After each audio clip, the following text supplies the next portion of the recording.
ზესტაფონის მეორე საჯარო სკოლა ახალი სასწავლო წლიდან 1200 მოსწავლეს სრულიად განახლებულ თანამედროვე სტანდარტების შესაბამის სივრცეში მიიღებს. მეორე სკოლაში ქვეყნის პრემიერ-მინისტრი ირაკლი კობახიძე განათლების მეცნიერების ახალგაზრდობის მინისტრ გივი მიქანაძესთან, იმერეთში სახელმწიფო რწმუნებულთან, მაჟორიტარ დეპუტატთან და ადგილობრივი თვითმმართველობის წარმომადგენლებთან ერთად იმყოფებოდა. მთავრობის მეთაური მინისტრთა კაბინეტის წევრებთან ერთად სკოლაში განხორციელებულ სარეაბილიტაციო სამუშაოებს გაეცნო და პედაგოგებს შეხვდა. აღნიშნა, რომ განათლების სისტემის ძირეული რეფორმირება მთავრობის ერთ-ერთი უმნიშვნელოვანესი პრიორიტეტია. სკოლაში სასწავლო სივრცეებთან ერთად ფუნქციონირებს ლაბორატორიები, შიდა და გარე სპორტული მოედნები, ბიბლიოთეკა, ექიმის კაბინეტი, რესურს ოთახი და სხვა. სკოლა ადაპტირებულია შეშემო პირებთან. ჩვენი სკოლის სრული რეაბილიტაცია დაიწყო 2023 წლის 16 ნოემბერს, დასრულდა მიმდინარე წლის 15 აგვისტოს. მანამდე სკოლა არ იყო ადაპტირებული, არ ჰქონდა ეს პირობები, რაც დღეისათვის უკვე გააჩნია ჩვენ სკოლას, არ იყო კეთილმოწყობილი. დღეისათვის უკვე სკოლაში არის სრულად ადაპტირებული, მოეწყო ლიფტი, ყველა წერტილში შეუძლია შეზღუდული შესაძლებლობის მქონე პირს გადაადგილდეს, მოეწყო საბუნებისმეტყველო ლაბორატორია, რესურს ოთახი, კომპიუტერული ლაბორატორია, გარე მოედანი, შიდა სპორტული დარბაზი, ასე რომ ყველა აღჭურვილობით რესურსებით სკოლა უკვე მდიდარია.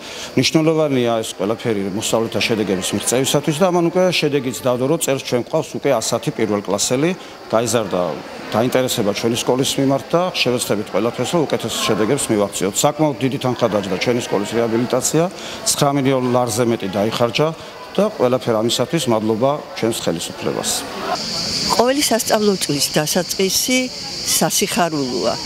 ბედნიერები ვართ, მაგრამ წელს განსაკუთრებულია, იმიტომ რომ ჩვენ ვიწყებთ სწავლას 2025-26 წელს ვიწყებთ ახალ რეაბილიტირებულ თანამედროვე სტანდარტების მქონე სკოლაში. და უნდა გითხრათ, რომ ჩვენი სკოლა უდიდესი ისტორია 1878 წელს დაარსდა ქალაქ ზესტაფონის ცენტრში პირველი ორკლასიანი სასწავლებელი, რომელიც შემდეგ 4 წლედად გადაკეთდა, შემდეგ 7 წლედად და 1928 წელს გადაკეთდა საშუალო სკოლა და სწორედ ამ წელს ეწოდა მეორე საშუალო სკოლა. 1956 წელს გადმოვიდნენ ამ შენობაში და წელს უკვე ახალი სტანდარტებით მოცულ სკოლაში ვიწყებთ სასწავლო წელს და აი ეს უფრო მეტ мотивაციას გვაძლევს, უფრო მეტი შემართებით დავიწყებთ ახალ სასწავლო წელს. და უნდა გითხრათ, რომ ამ სკოლამ არაერთი სანიმუშო მოქალაქე გაუზარდა ქვეყანას და ჩვენ ვამაყობთ. საამაყოც ალბათ ბევრი გვაქვს. მეორე საჯარო სკოლის სარეაბილიტაციო სამუშაოების ღირებულებამ 9.162.850 ლარი შეადგინა.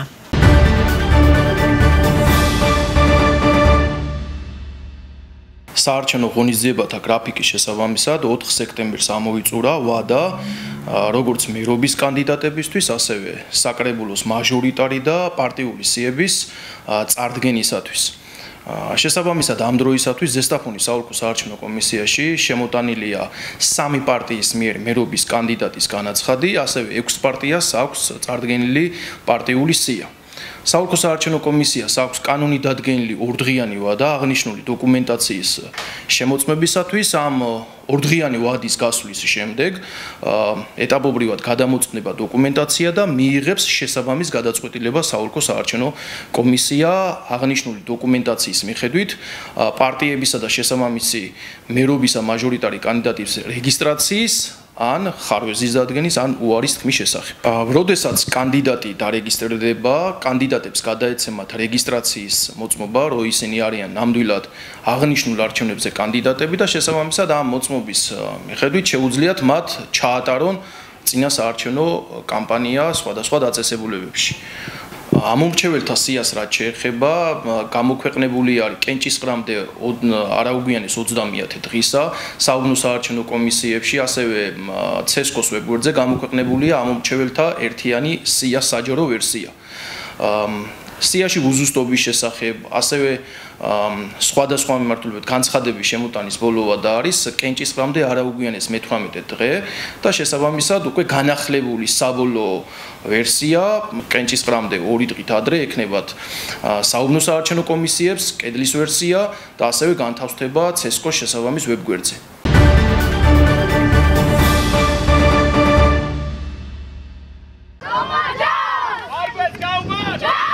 მივემგზავრებით ქალაქ ბათუმში საერთაშორისო ტურნირზე.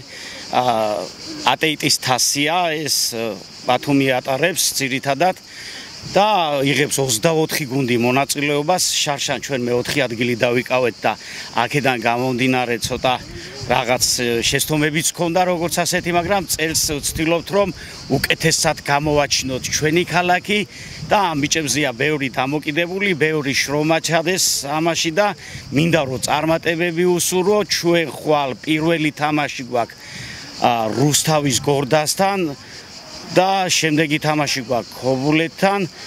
მერე უცხოური გუნდები იღებენ ამასთან ერთად კიდევ მონაწილეობას ყაზახეთი, თურქეთი, უზბეკეთი და არის სამუდენიმე კიდე სხვა გუნდი, რომელიც ცნობილი გუნდები არიან და ჩვენ მზათა ვართ ამისთვის და მინდა რომ გამოვაჩინოთ და ჩვენი ქალაქი, ჩვენი ზესტაფონი და ჩვენი ხელმძღვანელობაც და ამ ბიჭების მშობლების და ყოველივე, აი ყველა ზესტაფონელი მინდა რომ ეს ყველაფერი შედეგიანი გამოვიდეს ჩვენი შვილებისთვის, მომავალი თაობისთვის, რაშიდაც გვიწყობენ ხელს გამოგვიყო სპორტსკოლამ ტრანსპორტი რომ წაგვიყვანოს, წამოგვიყვანოს და რაღაც იმაში კიდევ ბევრ რამეში გვეხმარებიან რა და დანარჩენი კიდევ ამ ბიჭებზე არის დამოკიდებული რა და მინდა რომ წარმატებები უსურვო ყველას. Ყოველი წელია რაც ვღებულობს საუკეთესო მეკარის ჯილდოს. დღეს ჩვენ მივემგზავრებით ქალაქ ბათუმში საერთაშორისო ტურნირზე ატეიტის თასზე, სადაც მონაწილეობს 24 გუნდი, მათ შორის სხვადასხვა ქვეყნებიც. წინა წელს ჩვენ გავედით მე-4 ადგილზე და ახლა შევეცდებით რომ დავიკავოთ პირველი ადგილი და მინდა რომ წარმატებები უსურვო ჩვენ გუნდს და ჩვენს ქალაქს. ჩვენ მივემგზავრებით ქალაქ ბათუმში საერთაშორისო ტურნირზე ატეიტის თასზე. ჩვენ წინა სეზონზე მე გავედით მე-4 ადგილზე და ახლა ვიმედოვნებთ რომ დავიკავებთ პირველ ადგილს. წინა წელსაც ვიყავით ჩვენ, ქონდა ძალიან ბევრი მოგება, მაგრამ ბოლო თამაშზე ცოტა პენება ჩავიჭერით რა, მაგრამ წელს ჩამოვართ ისე გახარებული, რომ ზესტაფონი უნდა ვასახელოთ.